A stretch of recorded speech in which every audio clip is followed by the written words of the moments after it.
Do you get confused when folks start talking about mix?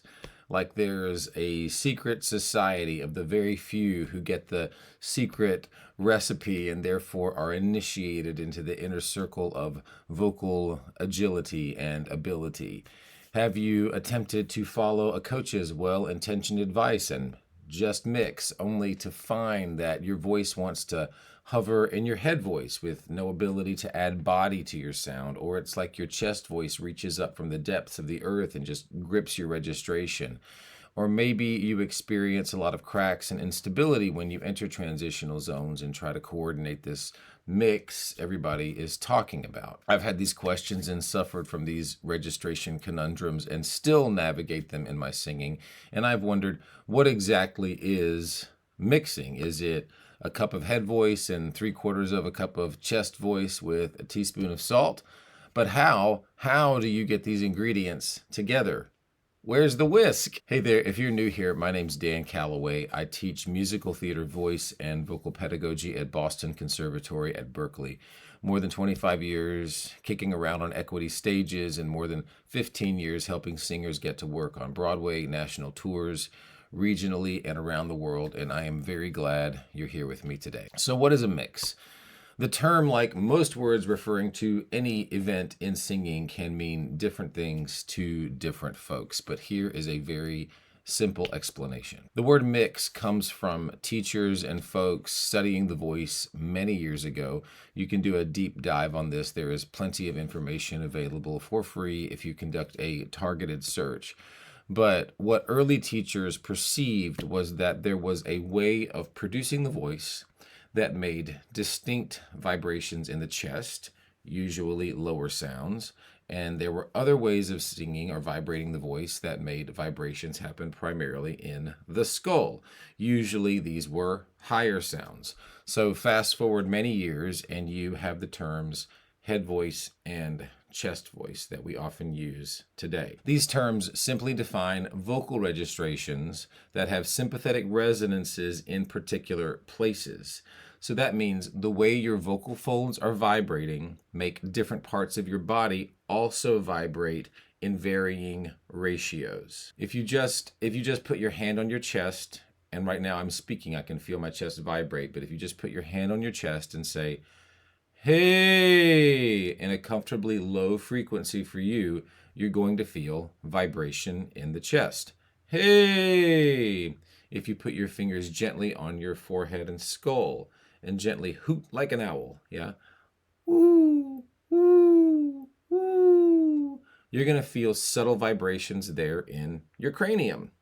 And there you go. That is the quick and dirty on why we have terms like head voice and chest voice. It is about where someone might feel sympathetic resonances as a result of your vocal folds vibrating in a particular phonatory pattern. And you'll have noticed that these sympathetic resonances come from the ways that your vocal folds are vibrating. Therefore, if you want to sing in a way that produces vibrations in both the head and chest at the same time in whatever varying ratios, what we might sometimes call a mix, then that's going to come down to how your folds are vibrating. And I have good news for you.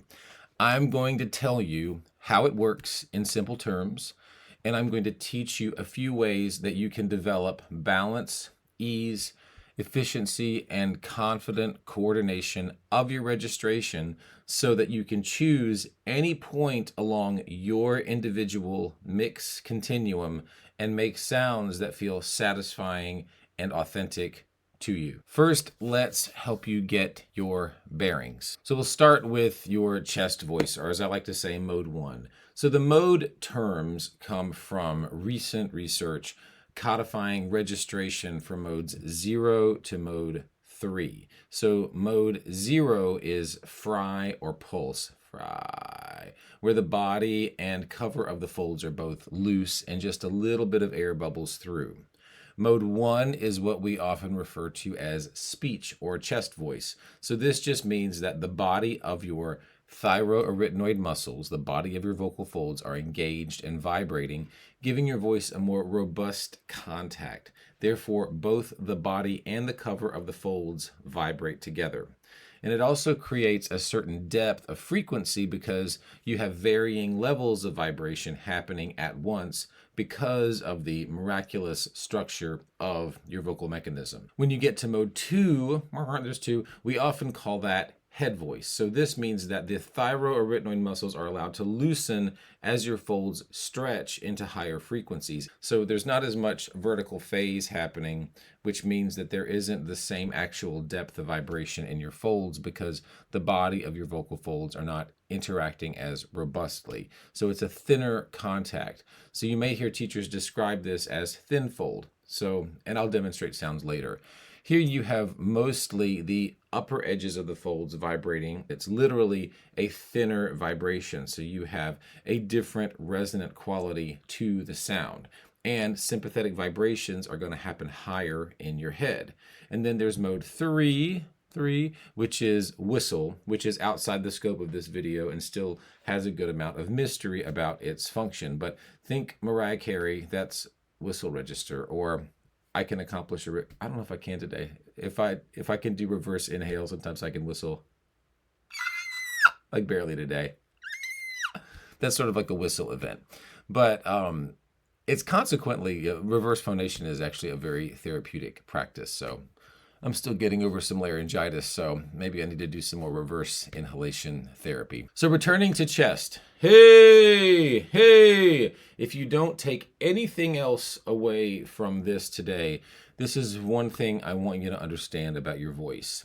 Your voice is a continuum. It is a stretchy, rubber bandy, malleable, flexible, interrelated mechanism, and your registers, like head and chest, are dance partners. They are intertwined collaborators, interdependent and always moving together. They are not, I repeat, they are not different parts of your voice. Your voice is one intricate and unified mechanism capable of thousands, literally thousands of sound configurations. You don't have planet head voice and planet chest voice. So just notice what the conception of your voice as having different parts or placements or cubby holes of any kind. Notice what that does to your thinking about it. You have these separate islands with this vast ocean in the middle, and you're clueless about how to join them up.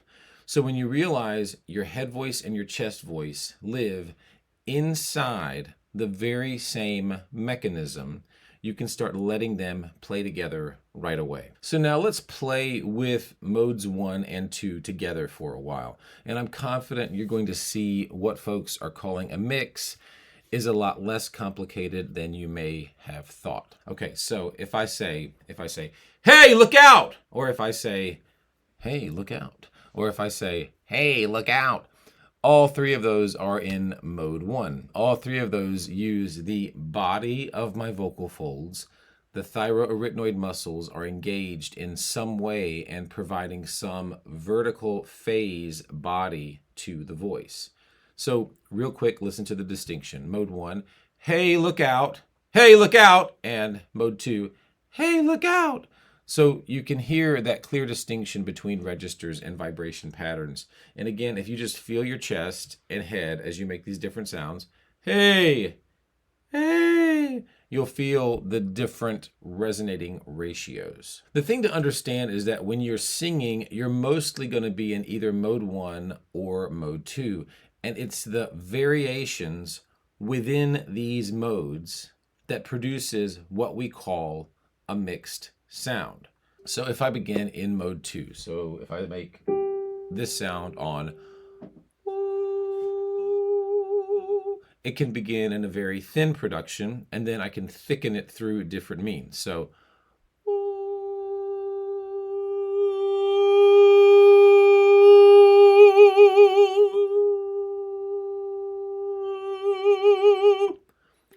that's all mode 2. and with varying degrees of vibratory connection. I can make mode 2 sound with a convergent shape, which is a bigger space in the back, smaller space in the front. So, and then I can make mode 2 sound with a divergent shape, so smaller in the back, bigger in the front.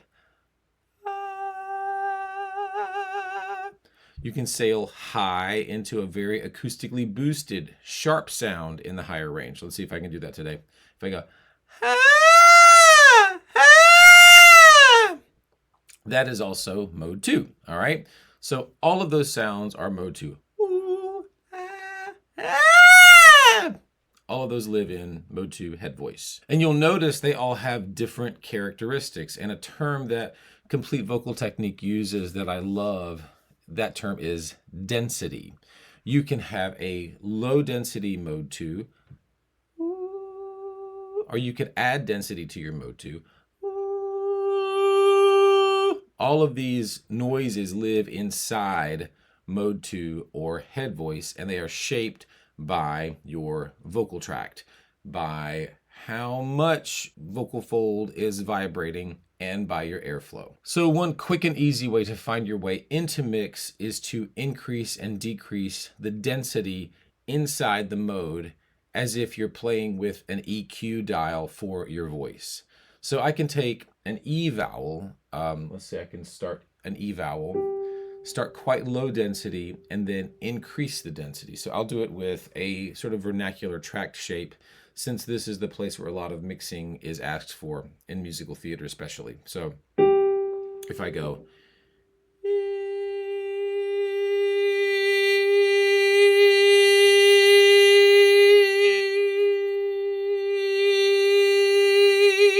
now notice if I go to a very convergent tract shape, the character, that's the large to small, the character of the sound changes.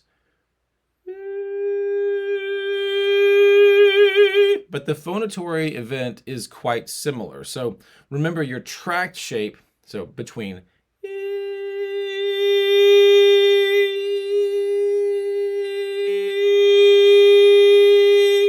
so the phonatory event is quite similar. It's just shaped very differently by the shape of my tract. And also remember, your tract shape has a retroactive effect on your registration, since it also causes acoustic energy to vibrate back toward the folds. So it does have an effect. Now you can switch between convergent and divergent tract shapes and see what the effects are. And then you can turn all kinds of other knobs. So larynx position, jaw opening, pharyngeal narrowing or opening, tongue placement, mouth shape, and embouchure. All of these things have an effect and change depending on the two most important questions you can ask yourself as a singer, which are, who am I and what do I believe is happening? Who am I? What do I believe is happening? In whatever you're singing, there is a point of view and there is a belief in an event. What I mean is, if I'm Eliza Doolittle singing "Oh, Wouldn't It Be Loverly," I have a very different identity and tract shape from, say, Joni Mitchell singing "River." So, and another, I'm thinking of another Cockney-tinged character. So Mrs. Lovett, when she sings "By the Sea," her voice shows up differently through her tract and identity. So if you can imagine images and, like, just take your favorite singers and think about the different identities of different songs and how that actually affects the entire energy and shape of the body and the voice. So all of those different mode 2 productions, say in "Wouldn't It Be Loverly," Joni Mitchell singing "Fly" and "River," and then Mrs. Lovett doing the "Ooh, ooh, by the beautiful sea," those very different self-concepts manifesting in mode 2. And then I'm also thinking about, like, Prince singing, "You Don't Have to Be Rich to Be My Girl," Frankie Valli, Barry Gibb of the Bee Gees, all mode 2 sounds through very different points of view. So the who of it all is very important. So take those factors, you take the phonatory pattern, the lighter and shallower phase and contact, and then see how all that changes when you add density within mode 2. And you'll find there's more vocal fold contact and some things in the tract narrow in order to provide acoustic boost. And then you can take these changes through different tract shapes and identities, and this will start to clue you in on the continuum of it all. Now your mode 2 will reach a point at which the coordination can no longer stay in that mode if you continue to add vertical phase. So you'll cross over into mode 1 or chest voice at some point. You hear the point at which the vibratory pattern shifts. So if it's Eliza, all I want.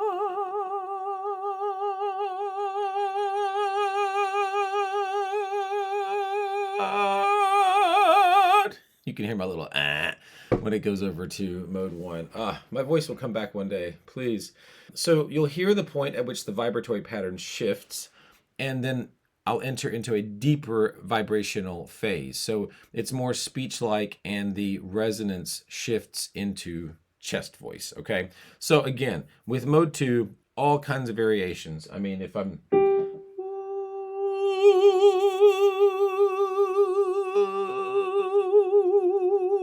I mean, you can turn all kinds of knobs. So again, it's about your vibratory pattern, the shape of your vocal tract, and the kind of air you're delivering. All of those factors play into the quality of sound that will happen within a certain mode. So playing with this transition from mode 2 to mode 1 and then back to mode 2 is one of the more valuable tools you can play with as a singer, because it gives you evidence and experience that your voice operates along a continuum. The muscles that thicken the vibration collaborate with the muscles that thin the vibration, and vice versa.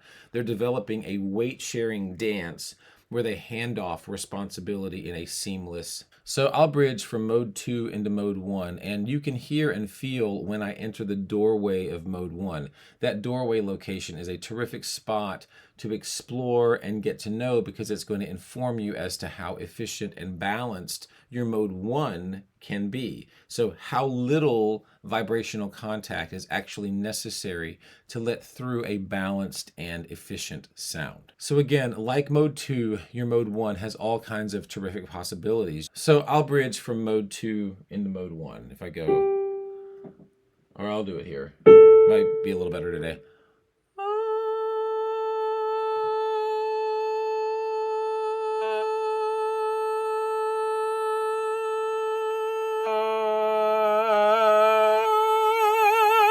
So you can hear for me today, my transition, my folds are still swollen. I've had laryngitis for 2 weeks. It's been a blast, but I'm finally coming through the kinks. But you can hear that noise in my voice on the transition where everything's not quite vibrating. And I would theorize that that is the epithelium of my folds that are still a little swollen, so they don't have the nuance in the change. So as I'm moving from mode 2, where it's just the cover vibrating, into mode 1, where it's the cover and the body vibrating, you can hear there's that little, what's going on? It's not quite coordinating well. So it's actually a very interesting thing to hear, a recovering from sickness voice attempt this, but you can hear it's actually a really good highlight. Oh, that's the zone where the modes are changing. So there you go. You're welcome.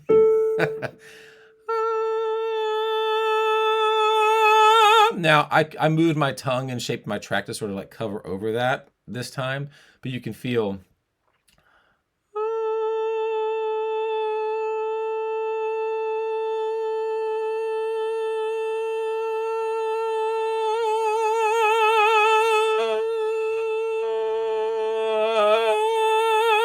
Oh, that noise bothers me, but that's the transition point. So it actually highlights to you where that's happening, and I hope that I hope it comes back soon. It's, if you're a singer, you understand when your voice isn't working as well as it normally does.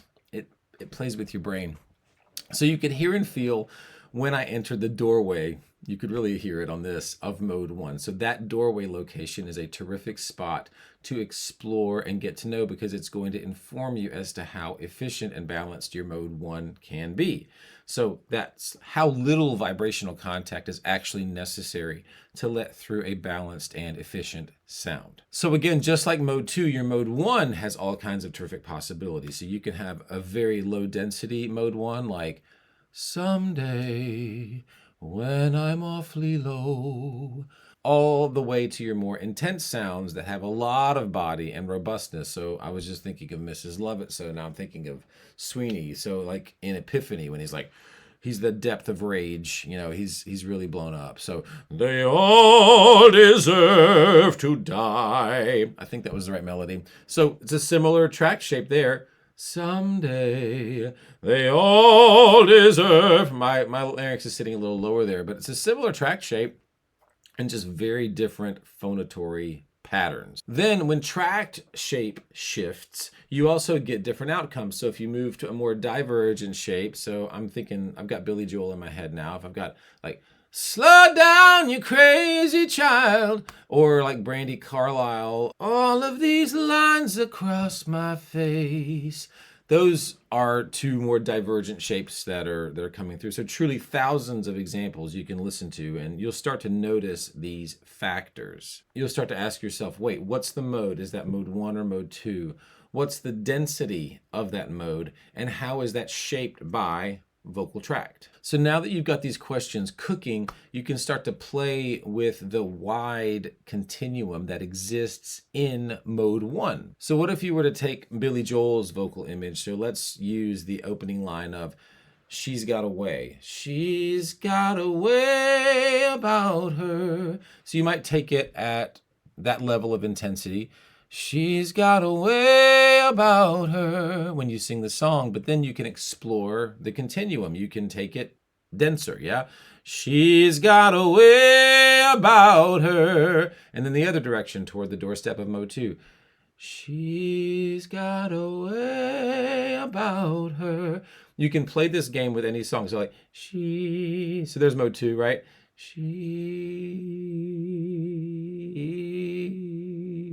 So you can play this game with any song, and then you can discover, oh, I see there's a particular density level that certain phrases ask for based on who's singing the song and what's going on. So it affects everything. And that's why certain sounds make sense for certain folks. Asking that question, who am I, what's going on, that helps you reverse engineer back to the mechanics of your singing. So with all this discussion of mode 2 and mode 1 and their wide range of density potentials, you may have noticed something very important. There is no magical other place in your voice called a mix.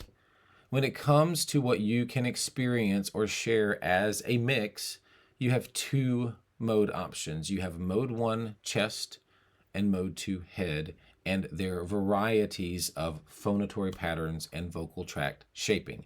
That's it. Again, there are truly thousands of configurations that live inside these two modal categories, but you can now stop worrying that there's some elusive land of mix where your chest and head swirl together like vanilla and chocolate frozen yogurt. No, you have head voice and its density possibilities and chest voice and its density possibilities. So how do you practice this so that you feel confident employing the various coordinations that someone might hear and refer to as a mix? First of all, it's important that you develop a balanced and efficient experience in your mode 1 and 2 coordinations. So just taking simple 3-note scales and alternating octaves is a good start. So if I go D major in mode 1,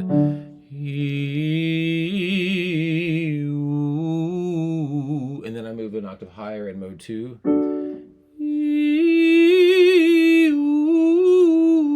and then keep switching back and forth,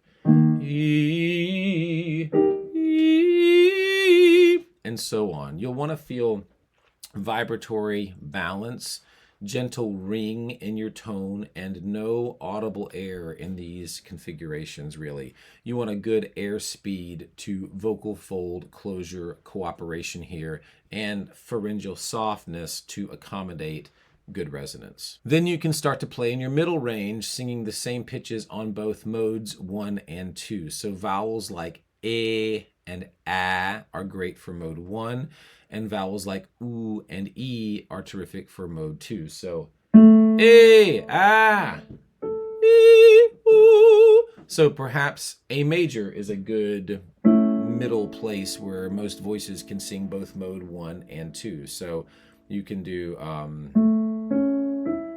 just a hey, and then hey, and then just alternate and feel the difference. And even, and you can try it on the same vowel and just alternate and feel the differences. Then you can begin to switch things over mid-exercise. So perhaps ascending on chest and flipping to head, like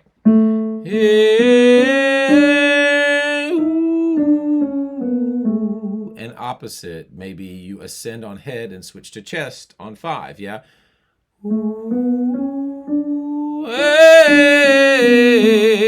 You can literally make up any configuration of modal mixture exercises. Just keep it fun and a little confusing for your brain so that you have to give it an extra cell. Yeah, it makes you mentally and vocally more nimble. Yeah, so make it a little tricky. Like, wait, am I, why would I change to my chest voice on the higher note and my head voice on the lower note?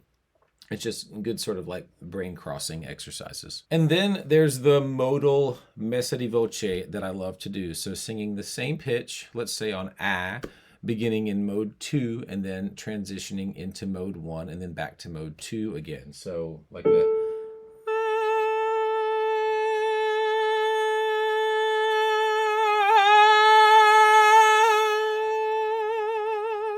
And so you may notice that there is a really abrupt shift between the two. And that is very normal. So you might experience like a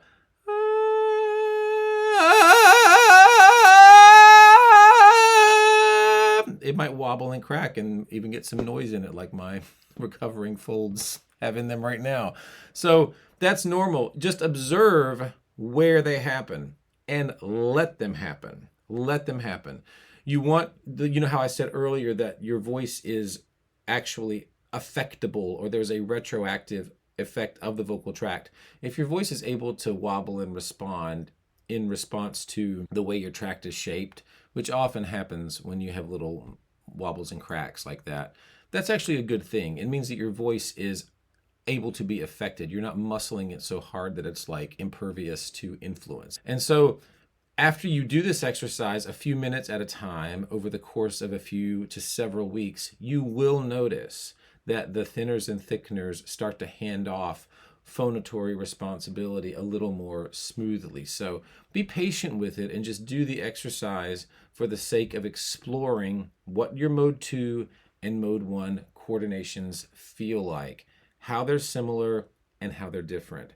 So I have a video more specifically about this exercise, the transitional one, that I'll link in the description for you. And if you want some more help on ways to understand and gain freedom and confidence in your registration, I was talking about the wobbles and vocal breaks and things like that. Your choice of whether to use mode 1 or 2 and developing laryngeal freedom in relationship to breath management. I made a free exercise series for you on that will clear all of that up and get you really flexible. So you can grab that in the description below. And of course, if you have any questions about this, or if something became clearer to you from watching this video, please let me know in the comments. I love helping you out with clarifications and expanding things further. So please ask me, especially with a subject like mix that can be so fraught with a lot of confusion. And if you're like, I hear you about singing into the range where I can use modes 1 and 2, but I'm having a hard time getting there in the first place, then check out this video, which has an exercise framework for you to develop flexibility into your upper range in mode 1. And always remember, please always remember, there is only one you, and somebody needs to hear the story only you can sing. Love much. Now go sing.